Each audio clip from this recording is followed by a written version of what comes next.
Welcome to The Lock Shop with Nielsen and Hustler, powered by Coolbet Canada.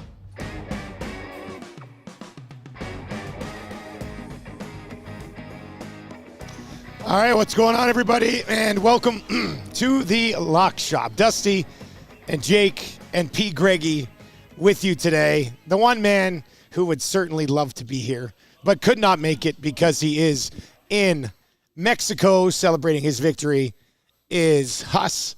And boy, he was flying high last night, no doubt about that. Pat, Jake, what's going on, boys?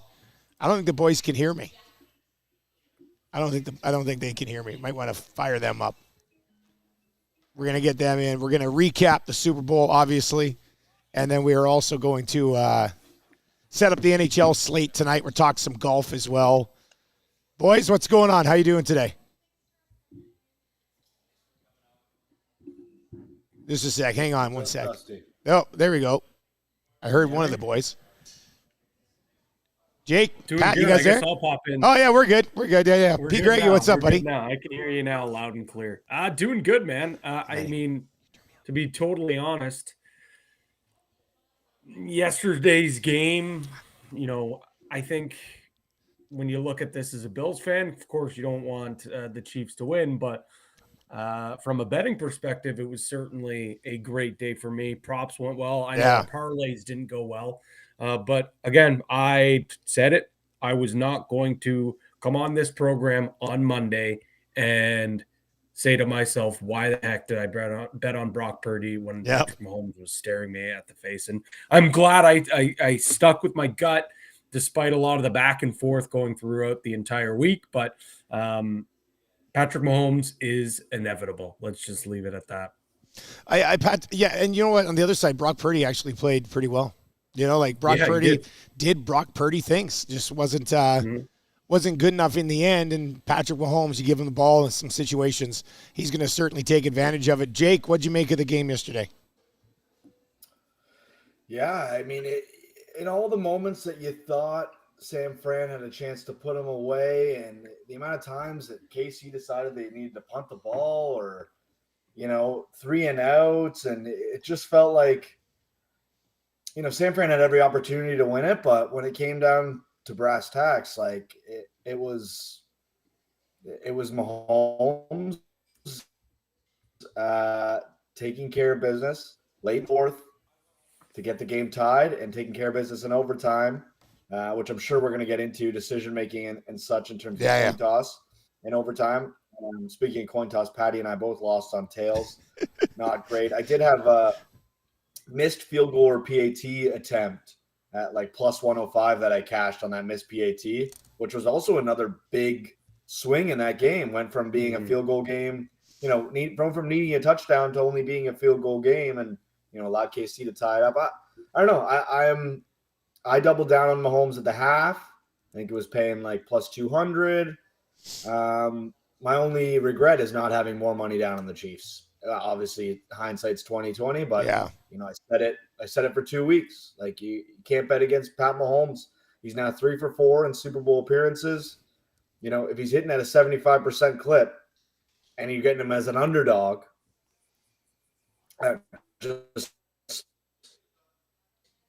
it almost felt too easy. I know it wasn't easy. I know it felt like that. I said this morning, I was like, here we are, still getting Patrick Mahomes as the underdog in the Super Bowl, and sure enough, it ends up paying off. What was I know we talked about it for like the couple of weeks leading in, how much action you guys were taking on the Chiefs.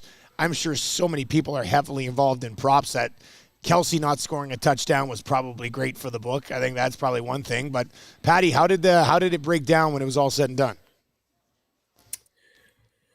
Well, we got smoked on the 49ers, full transparency, but we kind of, mentioned that on Friday on this program here.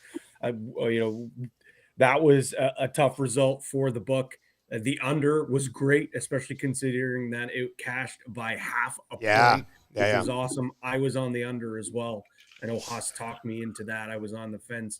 I felt like it was going to be under, but I just didn't want to bet an under in a Super Bowl game. But that was the right play. I actually, one quick little tangent here. in one of the Super Bowl pools that I was in. You had to guess the total amount of points scored and the winner. I went 47 and Chiefs, so I hit that one on the head. The only issue was someone else in the pool also had the same one. Oh, but no we way. still split it. We still split it, which was nice. So got that. But yeah, the under was great for us, and props were pretty profitable for us as well. I know a lot of people had Pacheco, a lot of people had Kelsey. Those were obviously two of the bigger touchdown prop bets. Kittle, a lot on Kittle. We were pretty exposed there, but all in all, when you look at a lot of things come out in the wash, the one thing you were talking about, here we go, Mahomes again. I'm not one to like look ahead at the board and think about sprinkling things because again, you sometimes can shoot yourself in the foot and depending on how the season goes, but futures for next year's Super Bowl winner, it opens right away. And I thought to myself, how the hell can the Chiefs and Patrick Mahomes not be the favorites to win? I know. But it's actually the 49ers at plus 500, the Chiefs at plus 650. Ravens 11-1, Bills 11-1, and then the Bengals at 12-1. Don't hate the Bengals there if Joe Burrow can come back and be healthy. But how do I not consider a sprinkling a little bit for the Chiefs at plus 750? But I know you could say, well, if the Chiefs come out slow like they did last year, you'll probably get a better number at them there. But what if they don't? What if they come out rolling and you never see a better number there and you're kicking yourself because you could have got it, 12 months ago at plus 750? Yeah, when I saw it this morning, we went over them today when we were doing the Coolbet hotline of the day. And, yeah, I was just like, man, we just don't learn our lesson when it comes to the Kansas City Chiefs. Now, the Niners should be a really good team again last year. Asked Mike Tanier, who was on this morning, outside of those two teams, where is he's like the value? And he did say, the Ravens, if they would have ran the ball against the Chiefs in the first place, they might be Super Bowl champions right now. So I think they're sitting at 11-1 right now over at Coolbet as well. So that's something that you can look at. Go ahead. I was just going to say, Dusty, I think when you look at some of those odds, again, just kind of buyers beware. Again, this is more if you see some value, you want to have a fun bet that's going to last. Because again, free agency still has to happen. Draft still has to happen. So I would not suggest this being a big unit play. This is just something that, for cool bettors to have a little bit of fun with that. On that note too, our focus when it comes to the NFL will shift completely to the draft here. So keep your eyes peeled. We'll start probably putting up some props over the next month here for the draft. We'll once it's really close to the draft, 2-3 weeks away, that's when we'll start having some of the more in-depth stuff. I know you guys had fun last year on the Lock Shop with some of those bets. Yeah, we did. There's no doubt about that. If you are listening right now on TuneIn or at EvanstonSportsTalk.com, you can text us 780-218-9999. Or, of course, if you're in the Nasty Chat, you can slide in there as well. Savage the Plumber, he's a Rams fan, but he says Rams plus 3,000. Hello. Cowboy says, hey, guys, did anybody hit TD pass and TD catch for Jennings? That one probably wasn't on a lot of cards, eh, Jake? I didn't see that one coming. No, I couldn't find the bet, but one of the guys at Barstool always talks about it. Over 2.5 players to throw a pass in the game or to complete a pass attempt, I guess. I couldn't find it looking around in terms of, wherever we're betting, but I don't know. I can't remember if we had it online either. But yeah, no, that was a super interesting one. I think there's an option out there for, over 2.5 players to throw a TD pass. I think that would have been some nice juicy odds. So you would have had, Jennings, Purdy, and Mahomes all to have a TD pass, right? So yeah, I guess we didn't really know who it was going to be. I guess Jennings played a little bit of quarterback. I think McCaffrey, at one point last year was their like emergency backup quarterback. So, it really could have been any of those guys, but it ends up being Jennings and really got San Fran kind of rolling early in the game. They just couldn't continue, honestly, until through the end of it there. A few more reactions from the game yesterday. Mark is in and says he did get the Reba under, so that was good. You, Chaz, Purdy over 12.5 yards. He finished with 12. Oh, that was unbelievable. That was ridiculous. Man, that one sucked. Big Uke says Reba Black Boots was the only pregame one that he managed to hit last night. The Purdy 12.5. Not getting that was just a kick right in the balls. Like that was there. Right? Oh. It was there for the taking, and then when it went into overtime, you're thinking like, okay, we have another chance here, and then that one run, it's sitting at 12, and you're like, no way, like that is an all-time bad beat. Speaking of all-time bad beats, I see Zulu in the chat. Field goals were some decent money. Absolutely, totally agree. I said it on Friday. There is no bigger prime time event than the big game itself, the Super Bowl. That's why I was all in on those field goals. But the bad beat was, Patty's primetime parlay was looking like it was going to be a no-brainer, auto-cashed. The field goals cashed, no problem. Travis Kelce teased that down to 50 reception yards. Yeah, in the first half, it looked awful. But once he found his stride with Patrick Mahomes, I was thinking, we're good here. All we need is a Chris Jones sack. And Chris Jones, there were so many plays where it looked like he was going to get to Purdy, but Purdy was able to throw away a pass or scramble in the pocket. So I do apologize for everyone who did ride with me that we were just one sack away from Chris Jones cashing that bet. That one was tough. That was absolutely tough. I was close on my analysis of Taylor Swift's shirt. I think I said it was going to be white. Yeah. At plus 400. It ended up being black, so it was even higher odds. It was like minus 5,000 for red. It was almost a guarantee that it was going to be red, but when she popped up on the screen for the first time and I saw her in the black outfit, I said, man, how do we not sprinkle black outfit? People always look best in their black outfits. It made too much sense. I mean, that made a lot of sense.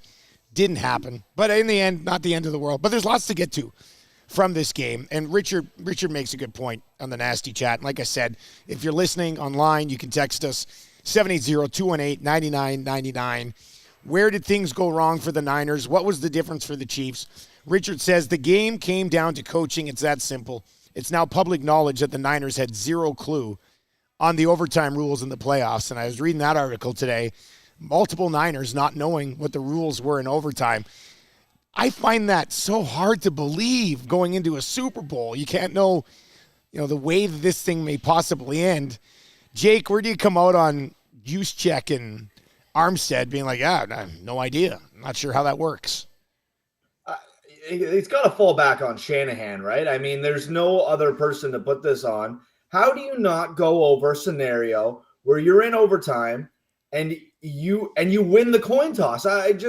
Listen, I understand that the old way, or the regular season way we can call it, is you win the coin toss, you take the ball because you can win the game with a touchdown. But when you have a chance to get possession no matter what, you're in a much better scenario to kick off, let the other team do what they do, and then you have a situation now where if they kick a field goal, if they don't score, you know what you need to win the football game. Even if it's a touchdown, you can win it on a 2-point conversion. Like, there's so many different thoughts out there. There's no reason why you'd want the ball in playoff overtime to start if you win the coin toss. And it's crazy to me that they don't go over that scenario at least one, session in practice. Okay, guys, here's the scenario. We've made it to overtime in the Super Bowl. We made it to overtime in any playoff situation, and we win the coin toss. We're going to defer or whatever. I guess you don't defer. You just say you're kicking off. Yeah. They're receiving, and then you're getting the ball. You're getting a possession no matter what. It's crazy to me. And now we have a situation where Shanahan, is this his legacy that, I know he's the offensive coordinator for that Falcons team and not the head coach, but they both 28-3 lead. He had a 10-point fourth quarter lead. The last time they played the Chiefs in the Super Bowl, blew that. And now another, I know it was earlier in the game, but another 10-point lead blown, and just can't seem to get over the hump and finish this thing off. So, yeah, a lot of question marks. I don't think Shanahan's going anywhere. Obviously, the 49ers team has been impressive the last few years, but it's just a matter of, like, okay, buddy, like we need to get someone in here to help them just strategize a little bit. How do you not have your situation written up with an overtime game in it? This is any playoff overtime, though, Dusty. It's not just Super Bowl. Yeah. Any playoff overtime, you should know what the scenario is. Well, there's mixed reports out there. Kyle Shanahan said that their belief was they feel like they wanted that third possession, which is hilarious. That it sounds like this is maybe just the way that they're spinning it. He feels that. Yeah, he said their analytics staff talked about it, right? Like, the analytics staff talked about it, but if both teams go toe-to-toe and score, the team with the ball the third time has actually the best chance to win. And with the way that, the Chiefs started to roll, there was a good chance they probably were going to put some points up on the board if they gave them the ball right away. Justin Reed said, we talked about this in training camp. We talked about it every week. So, then there's everyone else who are saying, no, we haven't talked about this. So tough look on Kyle Shanahan, to say the least. And I came into this game, guys, I said it, three of the more important facets of these big games when you look down. Obviously, the quarterback, you give that to KC. Special teams and kicking, I think that's a no-brainer. That Butker had the better hand in that game and in coming into this game.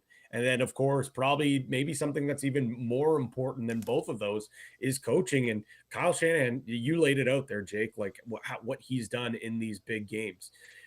He's been outscored 29-74 in the second half and overtime in his Super Bowl career as a play caller or a head coach. That is awful. And for as brilliant of a mind that Kyle Shanahan is when it comes to play calling, when it comes to designing playbooks, when it comes to getting the best out of his players, he lacks that killer instinct to put teams away. And he lacks that game, reading a game, the game management. That is something that has plagued him for his entire coaching career. And again, Jake, you're probably right. He's probably not going anywhere. It would be a little bit of a brash move, but maybe they need to insulate him with some sort of better coaching staff around, or the analytics department that's in the 49ers have to get fired and figure it out quickly here, because for as brilliant of a football mind he is, he falls short in so many other aspects, and that has killed them, and that will continue to kill them. It's really interesting when you look at the Niners and like you mentioned, like, what are you going to do? The coaching staff's going to stay.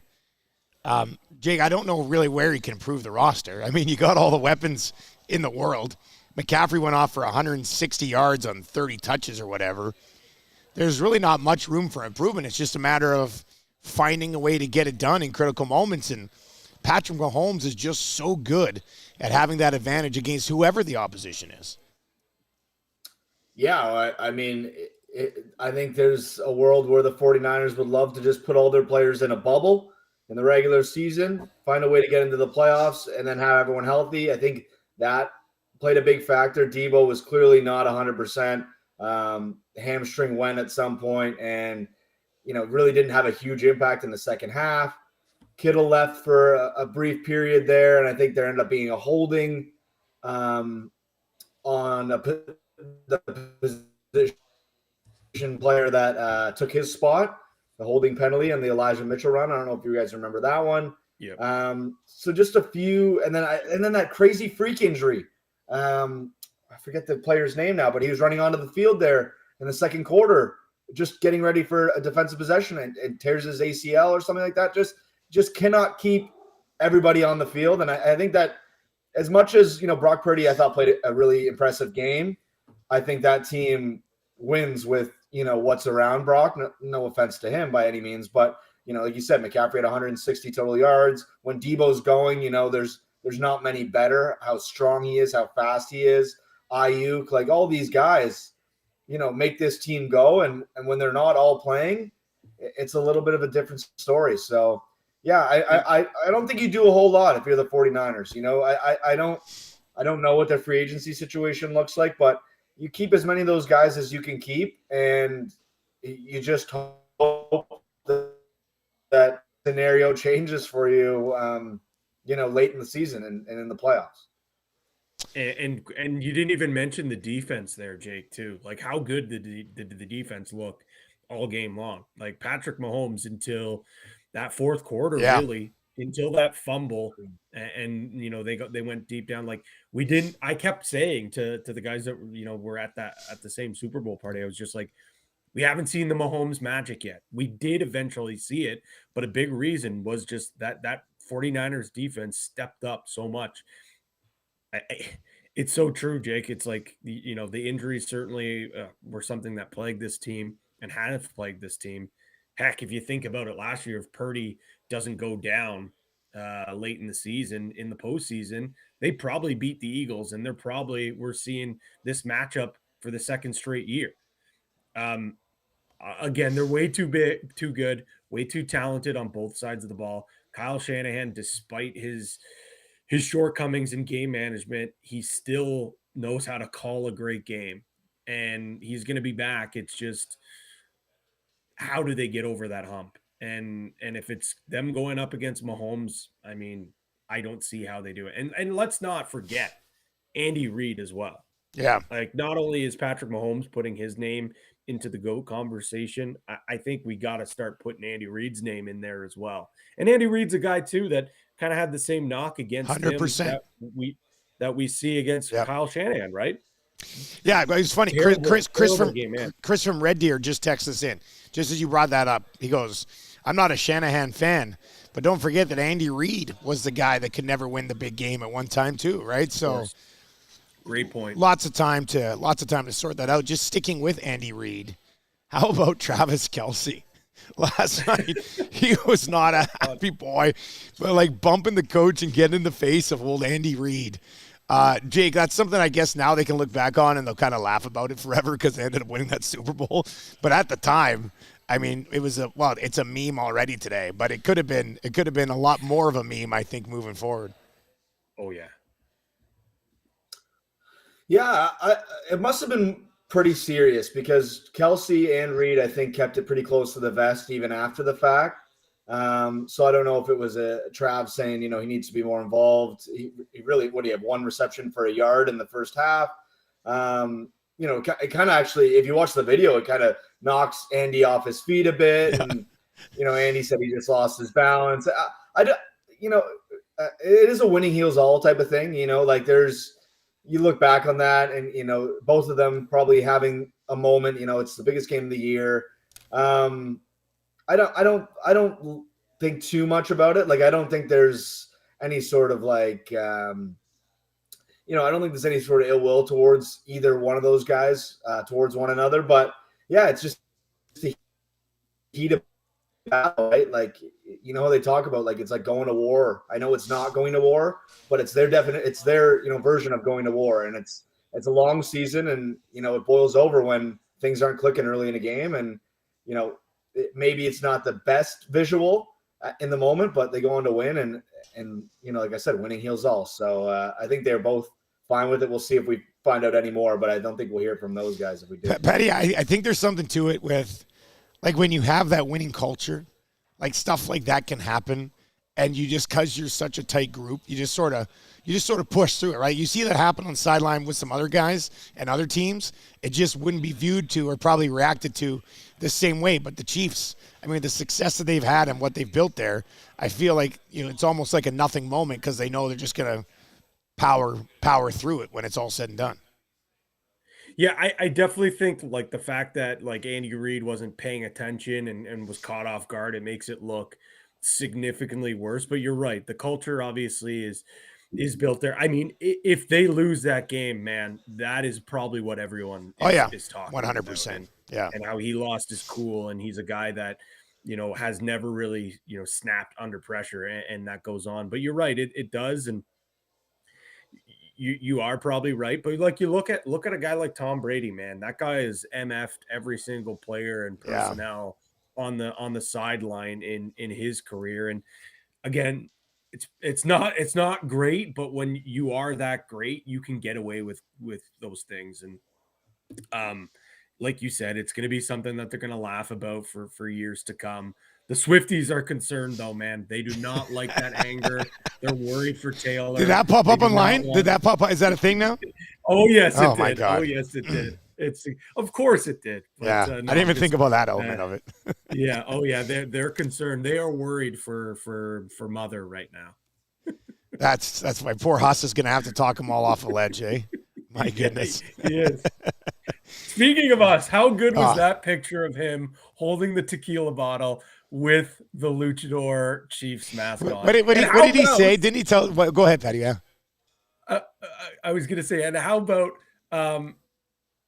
brother Kelsey? We saw wearing almost the exact same mask in a club in downtown Vegas on the Strip. I don't know what club they were at, but he was wearing the exact same mask. Absolutely love it. What was the message from Huss? He put on the mask and started drinking all the expensive tequila. Like that was it. Like I wouldn't be surprised if Huss misses Monday and Tuesday of his trip. You know, like wakes up Wednesday and it's just like, what's going on? I could definitely see that. This is obviously going to be a conversation that pops up. I know we were talking about it on Nielsen's show this morning. 3-5, dynasty or not a dynasty just yet? Because it was It was one lost Super Bowl, missed Super Bowl, lost an AFC Championship to Joe Burrow and the Bengals, and then back-to-back Super Bowl. So it's 3 stretched out over 5 years.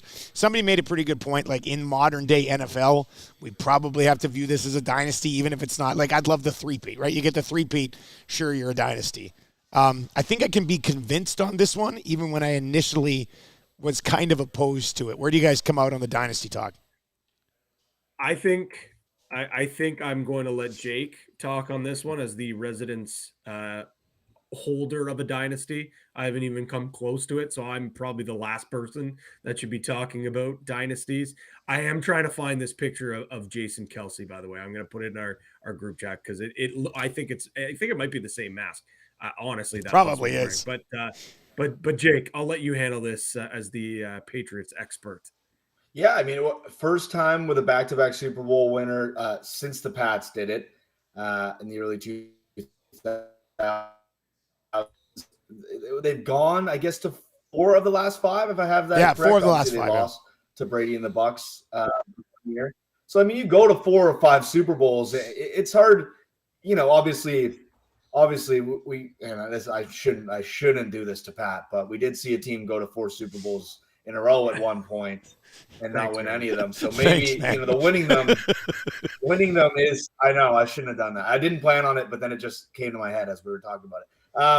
Winning them is obviously what matters. You know, like you said, they won 3 of 4, 3 in the last 5 years. I don't have an issue with people calling them a dynasty. I think as long as you have Patrick Mahomes, you know, you could probably just call yourself a dynasty. It's just a matter of, you know, how many of they win next year. They're like 100%, no doubt in anyone's mind, dynasty. Yeah. So I think we can, you know, I think we're on a higher side of 50% that they're a dynasty at this point. You know, it's just a matter of, for Mahomes at this point, it's just longevity. You know, like I'm sure, you know, all the conversation now is going to be, you know, how long until he catches Brady, or, you know, what is it going to take for him to surpass Brady? Like that's been the conversation leading up to this. He wins another one.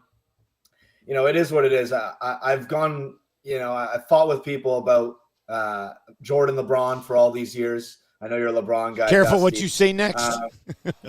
I'm just gonna say I don't have the energy. I don't have the energy for the battle today anyway, man. I was at this casino here until 2 a.m. So I like football. It doesn't bother me as much. I can understand people like being on the other side of it, not being a Chiefs fan and having to sit through the same team, you know, the same guy almost feels like every year. But it doesn't bother me. You know, I like good football. I like good storylines. You know, parity is great. That's why we have the NHL. But yeah, you know, I don't mind a dynasty. I don't mind watching greatness. So parity is great. That's why we have the NHL. It's just the most NHL thing ever, right? Like, I know. Yeah, I know. That's awesome. All right. So when we kind of put the finishing touches on the Super Bowl, the NFL season in general, I mean, we'll look back on it, and obviously, Patrick Mahomes and the Chiefs, not a great start to the year, managed to work their way in and go on the road in the playoffs this time, and still found a way to win. They'll be the hunted again next year in the league. What else from this season? Like, for me as a Lions fan, obviously, the Lions, emerging as a contender, like a legitimate contender, not probably a Super Bowl favorite. I think they're 14-1 next year over at Coolbet, but this was a big year for the Lions. What else stood out for you guys around the league this year as, a league that we clearly bet on every single game, essentially, the entire season?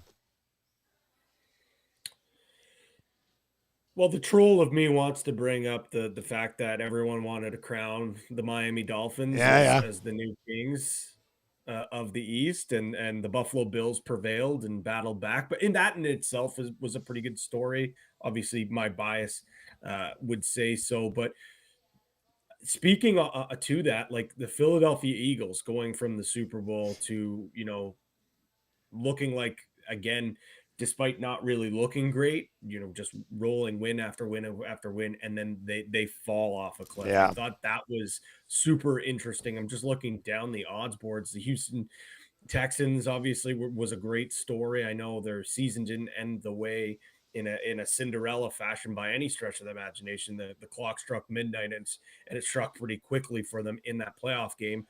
But they're a team that's going to be, to be reckoned with for years to come. Add another great AFC quarterback to the mix. And the last one I'll look at, because I am going down these odds boards, what could have been if Aaron Rodgers does not rupture his Achilles? Like, I think the complete trajectory of the entire NFL season, especially in the AFC, changes if he doesn't get hurt on not night one, but for our first Monday night game, and things completely flip on the head there. So those are some of the great storylines that kind of jumped out at me. And again, we're still so far away from September. It's going to be here before we know it, though.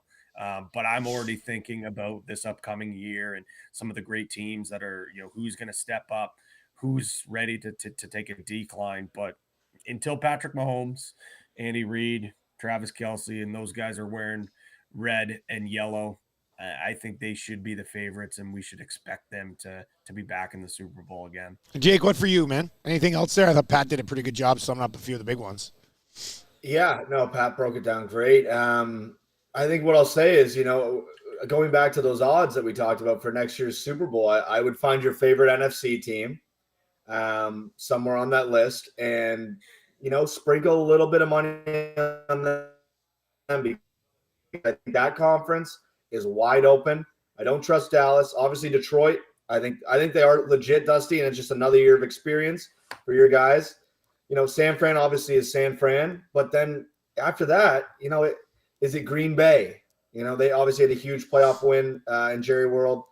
There's a lot of bad teams in the NFC, and then you look at the AFC, and Pat already mentioned a few of them. Houston's on the up and up. CJ Stroud looked obviously as legit as he could have. We didn't even talk about Trevor Lawrence not being able to finish the season well. Yeah.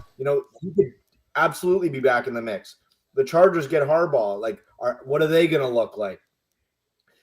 All the quarterbacks, all those big name young quarterbacks are in the AFC. Lamar Jackson, Josh Allen, Patrick Mahomes. Like, it just, the list goes on and on. Joe Burrow. I'm going to be super interested to see what the AFC looks like next year. I mean, there's going to be, if Rodgers comes back, there's going to be teams that are left out of the playoffs that were like, how does a team with this much talent not get in? Because only 7 teams can make it out of the AFC. So that's why I'd say look at the odds boards, and if you see an NFC team on there you think can make some noise, maybe that's where you go with your little sprinkle as we get ready for next season. Obviously, still I think 200 plus days away from that kicking off. But yeah, I think it's one of those things where, like Pat said, the AFC still runs through KC, but it feels like really any of those big teams can make some noise. NFC, I think it's wide open. I think it could be Detroit. Yeah. I think it could be San Fran. I don't trust Dallas whatsoever. I like the way Green Bay played late in the season. Yeah. So yeah, that's a young team too in Green Bay. As they get better, maybe there's some free agency additions there. That'd be big. I'll throw this out there, and maybe someone in the chat might have already did, but the Rams at 30-1. Yeah. Yeah. As a little sprinkle seemed to kind of get tickle my fancy a little bit there. Again, I'm not remortgaging or mortgaging my house or anything. I'm staying cool and betting responsibly, but just looking at some of those down the board, that was one that I thought, because again, I thought the Rams were a team down the stretch, really turned things around. I thought they would be a plucky, popular bet for next year. And maybe they will rolling into the regular season, but just seeing them beside some of the other names, I was kind of shocked to see them so far down the board. All right, lots to get to. We're going to get to the National Hockey League. There's a little story between the Leafs and the Sens that I'd love your guys' opinion on. But let's go to golf, because we're sitting here watching the Super Bowl at Century Casino yesterday. And I don't know, there's 1, 2, 3, 4, 5, 10. I don't know, there's like 20 screens in here. And we had Nick Taylor on a couple of them. And everybody, like, the game was on, and there would be like a flag in the game. People are like, "Why is everybody cheering?" But it's when he forced the playoff, and that was amazing. I mean, some of the clutch putts from Taylor to cash in a win at Waste Management Phoenix Open, a legendary Canadian performance, boys. That was nuts. He's proving that he is a stone cold killer. When the game or the match or anything's on the line, he's ready. He can step up and nail those putts. He did at the Canadian Open. I think when you look at the magnitude of what it means for golf in Canada, there's no doubt that Canadian Open victory is and will go down as one of the greatest golf moments in Canadian history, but maybe even, a top 10, top 5 Canadian sports moment. But when you look at what he was able to do against that field, I would argue this is a more impressive victory for Nick Taylor, fending off Scotty Scheffler. Like, you look at some of the guys, on that leaderboard who he was battling with, Sam Burns. Like, this isn't just the John Deere Classic that he won. Like, this is a big time event. I know it's not a designated event like it was last year, but it's a huge event, and there's some big names there, and it's a great moment for Taylor, picking up his 4th career win, his 2nd career playoff win, and sets him up for what could be a very big year for him. And when you look at the state of Canadian golf right now, Corey Connors is a little bit down. Hadwin's been a little up and down. I know Taylor Pendrith, he's healthy, so he's a guy to watch for. Adam Svensson, a little bit of a slower start, but he had a great year. So for what was poised to be a really big golf year for Canada, kind of started out slow. For him to come out with a big win, I think that just sets up for a great year for Canadian golf fans. And Patty's definitely more into the golf scene than I am. I did get a text from my grandmother, though. I'd love to read it. This is 11 p.m. last night. You missed a great finish to the golf tournament if you were watching the Super Bowl. Well, yes, Grandma, I was watching the Super Bowl. We actually had a Super Bowl party here at the apartment. She also texted me earlier before the game started. She said, "You won't believe it, but I had your mom place me some bets. Very small. I let her pick them too." And she told me this morning that none of them ended up winning, but she was happy to have a little skin in the game. What I saw from the golf from the weekend, I think one day they stopped having to serve alcohol because it was so rowdy. I mean, one thing I will say, I'd love to get out to Arizona for a Waste Management one year with some of my buddies, or maybe it's a Coolbet trip at some time in the future. But it's a great tournament. It's a little bit different than everything else, and it's good to see Canadian come out on top when it's all said and done. Patty, I saw some people say that maybe Waste Management jumped the shark with the fact that they had to cut people off this year because it just got so rowdy and like beyond the case. Do you think they dial it back a little bit next year, or you just have to own what you've become? So I think the Waste Management itself, the course, they embrace it. They love it. I think the rain delays and the fact that, it was so stop and start, I think that it was kind of encouraging even more drinking to happen. But, the chirping at some of the players, I know that they didn't love that. But I think if it's Waste Management's choice and the tournament itself, they love it. I know the PGA Tour was loving it as well. Some of the golf purists weren't. I wouldn't be surprised if we see it dialed back a little bit. But if you claim this is supposed to be the loudest tournament and the loudest hole in golf and all these things, you kind of have to go with it. I just think it's unfortunate for just the fact that when you just look at all those delays, what else are people going to do when they're trying to hide from rain in Arizona? They're going to go up into the beer tent. They're going to go into the VIP booth, and they're going to slug back some drinks because they have been drinking since 7 a.m. when they're rolling up to the course. So again, though, it's golf. Golf will find ways to get in its own way and ruin this event. I hope that's not the case. I don't think it will be the case, but I wouldn't be surprised if some folks in the PGA decide to say, like, hey, let's still have this fun, but find other ways, maybe not serve as much or have certain times when they are serving. I don't know. I hope they just leave it. I hope they leave it. Dustin Nielsen, Pat Gregoire, Jake Moss with you here. It is the Log Shop brought to you by our great partners over at Coolbet. If you're not yet signed up for an account, when you do, you'll get a deposit bonus up to 100%, up to $200. Something to keep in mind. I hope your grandma used the code LOCKSHOP when she signed up, Jake. That would be that's a nice little bonus for her. Look, NHL slate. There's 4 games tonight. We'll get to that in a second. Man, what a wild weekend in the National Hockey League. Just an empty netter causing a few issues around the league. Jake, let's start with you on this one, man. There's going to be a suspension. He's got an in-person hearing. I've seen some pretty wild takes on, like, Morgan Rielly did exactly what he should have done. I laid it out this morning. Mike Johnson was on our show today. He had a great breakdown of it. He had like 8 different points he wanted to make. I thought he kind of nailed them all. I look at it, I go, what are you doing firing a clapper into the empty net? That's a tough spot to do it in. But at the same time, Greg's probably got to know that something's going to happen in that spot. But go over, like, cross-check him in the arms, grab him, give him a glove. There's a scrum. You send a message. It all gets done. Did Morgan Rielly just, like, did he a screw pop loose, or what happened there? Yeah, listen, it's, back to the heated battle conversation where it's like, and this is, listen, in recent years, this hasn't been much of a rivalry, but, Ottawa-Toronto has been a storied rivalry, kind of since the Sens came into the league. I think it's rivalry back on now, absolutely. I don't think this will be forgotten. I think that is the last time the Sens play the Leafs this season, but it just builds up a great storyline for next year. Listen, I'm biased. I thought Rielly, maybe to the face wasn't the right play, but I don't think you get to just take a clap bomb at the open net and just get a skate away scot-free. I think someone needs to go over and do something about it. A lot of Leafs, Rielly especially has been here for a long time. He's heard, I'm sure, from the media that,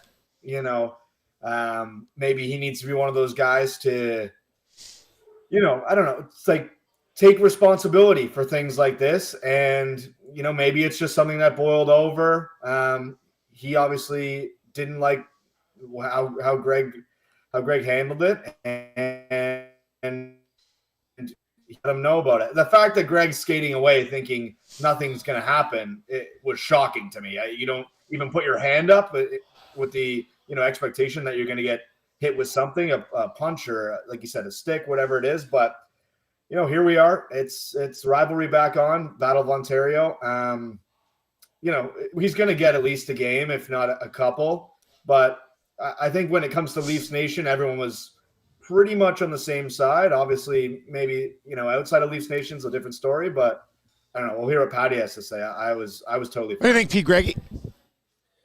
Well, I think I don't want to go into too much detail because I do think MJ kind of knocked it out of the park. He was good. I'll leave it at that. I think I go back, watch what he had to say on your show, on the Nielsen show this morning. He nailed it. I totally agree. I think, again, in short, Rielly has to do something. Like, you're not going to allow a guy to do that. But on the flip side, Greg can do it if he wants.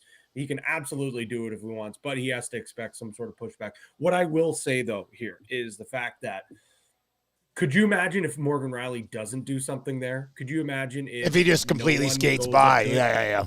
The Leafs would be an absolute laughing stock of the league. Something had to be done. When you talk about this Leafs team outside of Toronto, heck, even inside of Toronto, what's wrong with the team? They've got so much skill. They have no grit, they're always getting pushed around. No one's afraid to play them. There's no pride. Well, Morgan Riley goes and does something and shows, yes, there is some pride. You're not going to be able to do things like that, especially a rival. Yeah, was the high stick probably not the cross check to the face? Probably shouldn't have done that. Probably should have just jumped him. Probably could have cross checked him in the arm, whatever, two-handed him. There could have been a better response. But the fact that there was a response just goes to show, again, when the microscope's under Toronto, if they don't do that, they're called cowards, spineless. They don't care. They've all been paid. But when they do something, now it's the microscopes on them, and Riley's a dummy and a sore loser, a baby, whatever it is. So that's just my take on it. I do think MJ absolutely knocks it out of the park with his take there. I thought he said it very well. Yeah, I thought he was a dummy for cross-checking him in the head. I mean, there's lots of other things you could have gone over and done, right? Like, it wouldn't get you suspended. I mean, he has got an in-person hearing. It's going to be 5 or 6 games. And he's going to miss 20% of the roster, the rest of the way. Yeah, I was going to say Jake said 1 or 2. I think initially when I saw it, I was thinking, like 2 or 3. Yeah. But the fact that it's in person, it's like automatically going to be 5. And again, in hindsight, a team that's struggling to find some cohesion on the back end. Well, I was going to say, how does the Leafs blue line survive 5 or 6 games without Morgan Riley? Like, yeah. They simply do not. I think this now plays Brad Treliving's hand, that he's going to have to go out and get a defenseman earlier than the trade deadline. And it's unfortunate for the Toronto Maple Leafs because now every team knows how desperate they are, and they can offer whatever they want for the D-man that they're looking to get rid of. It's an unfortunate spot that Morgan Riley has put his team in and put himself in. But the other side of the coin, this is a team that I've been begging for plays like to this. Show some life. Yeah, I get excited when there's a scrum after a whistle, and I'm seeing Mitch Marner or William Nylander actually getting involved.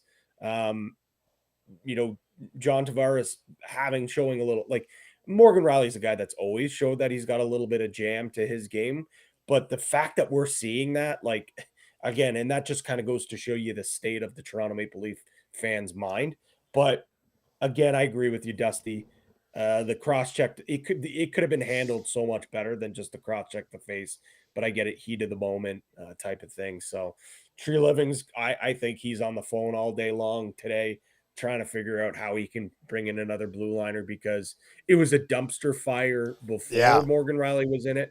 I can only imagine who they possibly think they can pair and survive over the next few games, because it's not like they're in situations where they were last year, Dusty, where it's like they're battling for a top spot in their division. They're battling for their goddamn playoff. Yeah, exactly. That's the thing.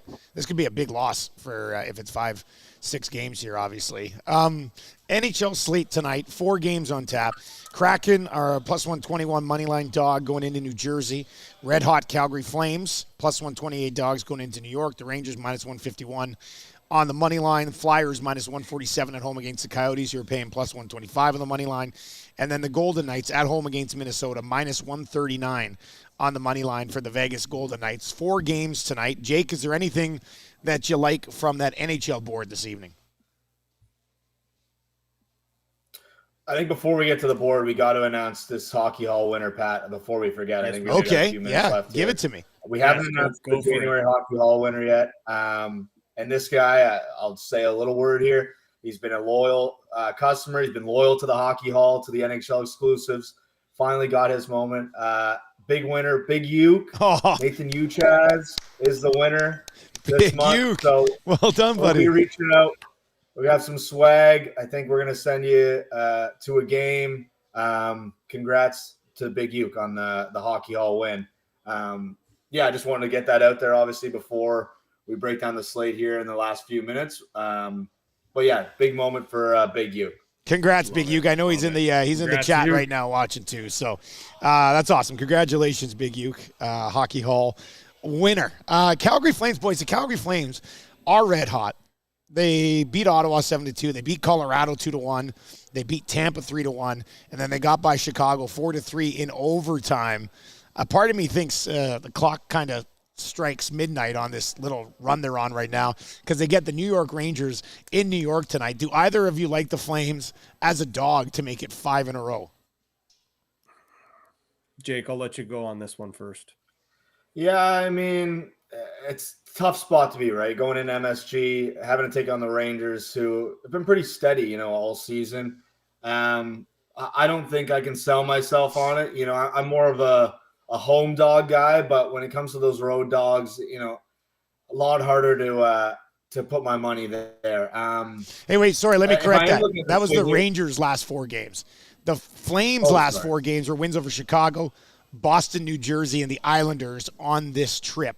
And now they get the Rangers tonight. I was looking at it. I was like, I don't remember Calgary playing Tampa Bay during this stretch. So, yeah, that was the Rangers who've won 4 in a row. Calgary's also won 4 in a row, and this is the 4th game of the road trip.